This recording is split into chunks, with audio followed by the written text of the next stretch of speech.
Je voudrais remercier l'ENA et l'Institut d'études humanitaires internationales d'Aix-Marseille, ainsi que la Fondation du Camp 2000 de m'avoir invité. Et remercier également l'assistance qui est venue nombreuse de nous écouter. Alors, mon propos portera, on m'a demandé donc de plancher sur les médias dans la prévention des crimes de masse. Mon propos portera essentiellement sur l'Afrique, le continent que je connais le mieux, sur lequel j'ai travaillé, aussi bien comme journaliste, même si j'étais basé à Paris, ou pour le compte du ACR, même si j'étais basé à mes débuts à Genève. Alors, également aussi parce qu'on l'oublie souvent, l'Afrique, c'est à le triste record d'avoir été servi de théâtre au premier génocide et au dernier génocide du XXe siècle. Tout le monde a oublié le génocide des Herero et des Namas dans ce qui s'appelait à l'époque le sud-ouest africain et qui est aujourd'hui la Namibie. Vous savez que le général Lothar von Trotha, sur les instructions du Kaiser, a décidé et a mené à terme le projet d'extermination du peuple Herero. 80% des Herero ont été exterminés systématiquement et la moitié des Namas. Les points d'eau ont été empoisonnés pour qu'ils soient. Il a fallu attendre donc l'année dernière, le 10 juillet 2015, pour que Mme Merkel prononce le mot génocide et reconnaisse que c'était un génocide. Alors, je voudrais quand même planter le décor, parce que parler des médias et de la prévention des génocides, il faut savoir de quels médias on parle.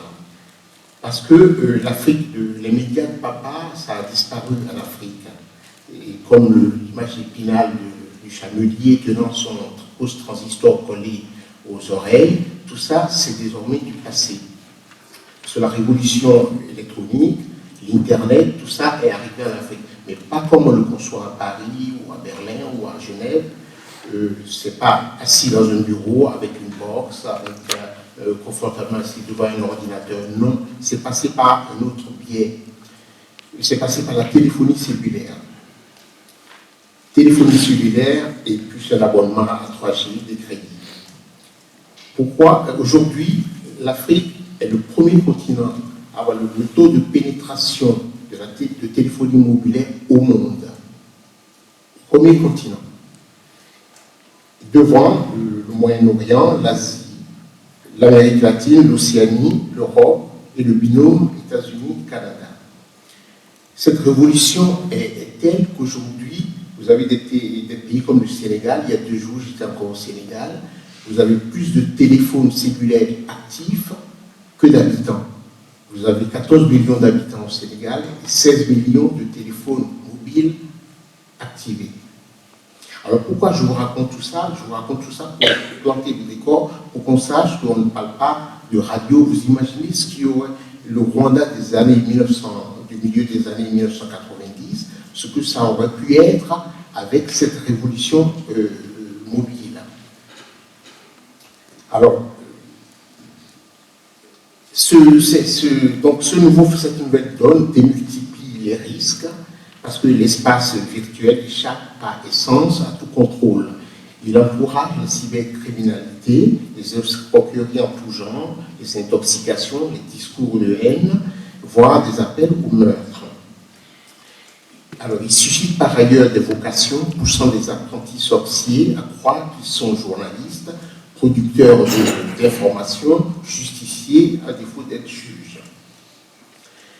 Alors, les médias, alors quel rôle les médias peuvent jouer dans la prévention des crimes de masse?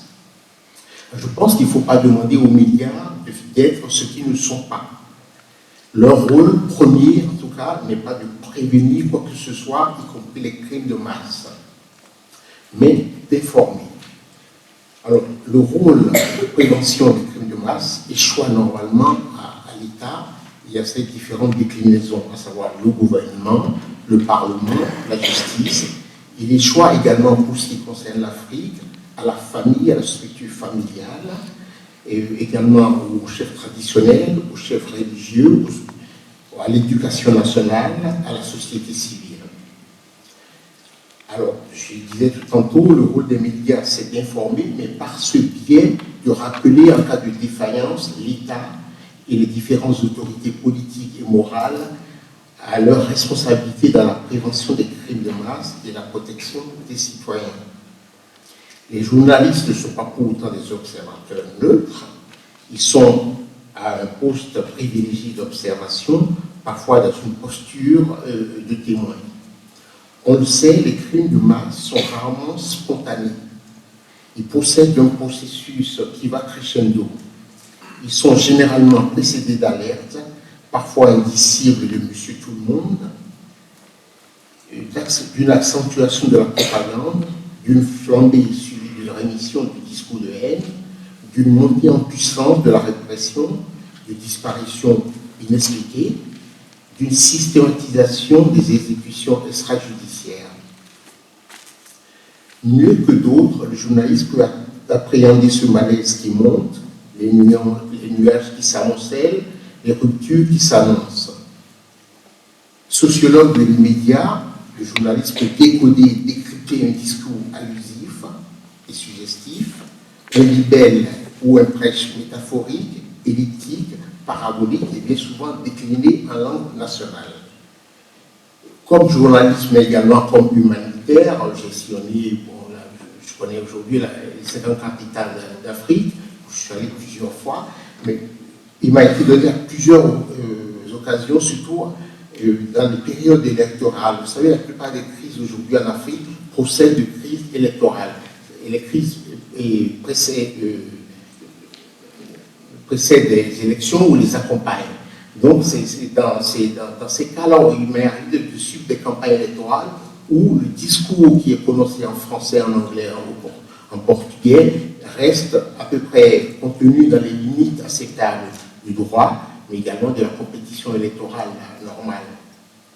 Mais les discours qui sont déclinés en langue nationale varient et peuvent être même dangereux, parce que les journalistes utilisent des fixeurs, donc des gens du pays qui leur expliquent de quoi il s'agit.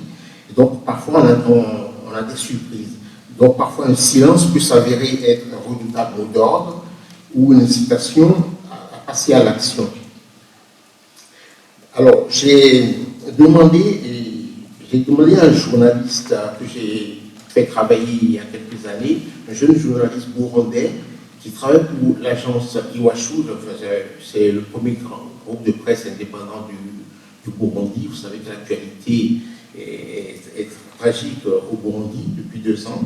Je lui ai demandé de me parler un peu de comment il travaille depuis 2 ans. Vous savez, plusieurs journalistes du Iwachu ont disparu, certains ont été tués, mais ils sont restés à leur poste, ils travaillent toujours.